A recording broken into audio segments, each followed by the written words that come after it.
আমাৰ কন্টেক্সুৱেল শিক্ষকসকলৰ sir date benefit নাই আমাৰ এতিয়া সহকৰ্মী কেইবাজনো কিয় ডেট বেনিফিট নাই কোনে ক'লে মিছা কথাবিলাক কিয় কয় নহয় ছাৰ নাই মিছা কথাটো এই গোটেইবিলাক মানুহৰ আগত মিছা কথা কিয় কৈ দিয়ে নহয় ছাৰ ডেট বেনিফিট ছাৰ আমাৰ 5 লাখ টকা এটা পাই 5 লাখ টকা আছে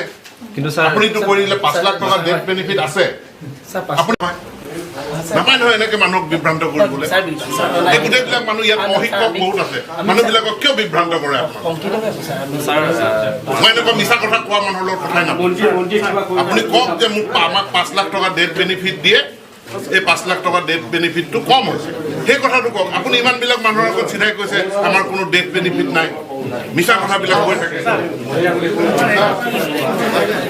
শিক্ষক সন্থাই আজি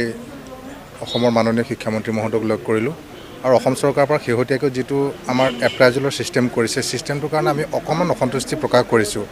এপ্ৰাইজেলটো আমি ৱেলকাম জনাইছোঁ এপ্ৰাইজেলটো প্ৰত্যেক কৰ্মচাৰীয়ে একচুৱেলি বছৰেকীয়ালৈকে তাৰমানে বছৰেক হিচাপত এপ্ৰাইজেলটো কৰিব লাগে